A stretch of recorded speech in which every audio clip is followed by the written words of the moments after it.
Javno gradsko saobraćajno preduzeće Novi Sad obaveštava svoje korisnike da će u ponedeljak 9. septembra privremeno biti izmenjena trasa autobuskih linija broj 6, 11A i 11B zbog radova na izgradnji vodovodnog i kanalizacionog priključka i zatvaranja dela Kosovske ulice.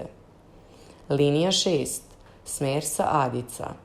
Autobusi se na kružnom toku u ulici Marka Miljanova polukružno okreću i saobraćaju do stajališta Beogradski kej Marka Miljanova, gde se čeka vreme do narednog polaska.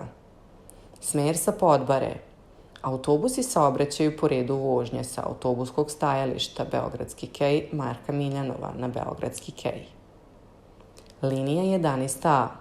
Autobusi iz ulice Marka Miljanova skreću desno u ulicu Filipa Višnjića, levo trgom Save Vukosavljeva, pored okretnice linije broj 6 i dalje nastavljaju redovnom trasom Kosovskom ulicom. Na izmenjenom delu trase koristi se privremeno stajalište u ulici Filipa Višnjića odmah nakon desnog skretanja. Linija 11B. Autobusi iz Kosovske ulice saobraćaju pravo preko trga Save Vukosavljeva, pored okretnice linije 6, skreću desno u ulicu Filipa Višnjića, levo u ulicu Marka Miljanova i dalje nastavljaju redovnom trasom. Na izmenjenom delu trase koristi se privremeno stajalište u ulici Filipa Višnjića odmah nakon desnog skretanja.